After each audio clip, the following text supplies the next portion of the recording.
Hi, my name is Vladimir and this is Not So Boring Processes, the video series on YouTube and LinkedIn where I'm sharing with you 9 lessons I've learned when building my company and team to scale.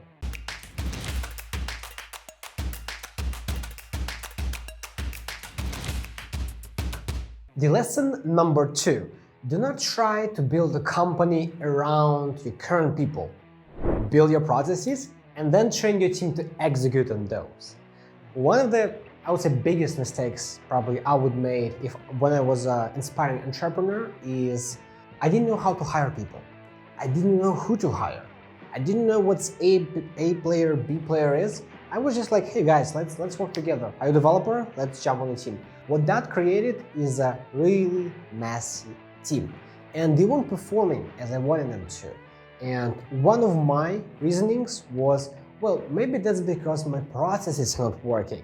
Let me tweak my company so that it can work for my people. Now, what happened is I eventually created bad processes for bad team. And for some reason, I was expecting outstanding results.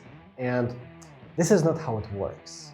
So the moment your team actually resists the changes in the processes and they start pulling the blanket on their side, the blanket of convenience, it means 1 to 3 things. 1, maybe you're not communicating on the purpose of your processes. Why you want the company to operate this way? What exactly are we solving by adding this additional meeting, additional revision, additional call? Why this is helpful for you, and for the whole company as a result. The second reason is the process in fact might be flawed. And for that, you need to be open to hear the feedback from your team. Maintain critical, right? Ask for feedback. By the way, should you ask for feedback, right? I think you absolutely must, but you should always take it with a small grain of salt, right? Because in the end of the day, you are in a decision-making position, in a decision-making chair. There is a reason why you are the CEO. You're not just some random person from the street. You're expected to get the job done. You're expected to be the smartest when it comes to crafting the company. So when you're asking for feedback, the questions might be, why do you think this is redundant, right? Why do you think this is wrong? What would you think would be better alternative to what we are doing now? All these questions, they open their minds, open your mind, and you can exchange your thoughts and come up with, is it actually a flawed process? Or people just don't get it. The third reason why this might be a disagreement is because your team culture is in trouble, right? So let's say you don't train for company values. You don't say that we are the team, there's a goal of the company. They're not clear on that. That creates disarray. That creates the intention of everyone just pulling the convenience towards them, right? Disregarding everyone else. Now, of course, when you integrate new processes, some people will benefit from it, some people will be at slight disadvantage.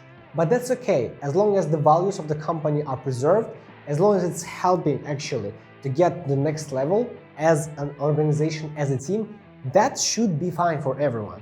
And if there's still like disagreement, there is not like approval rate, there's no high approval rate of the processes, it means you would probably need to fix your team culture first and then build the processes.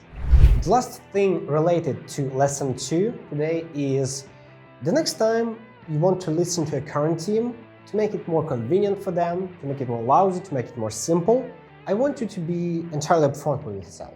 I want yourself to look in the mirror and ask the question, are those people who are requesting the change will stay in the company when you're going to 10x, 100x, 1000x? Are those people still going to be in place? If your answer is yes, okay, maybe you need to ask more clarifying questions from them to understand why exactly this is their thought process.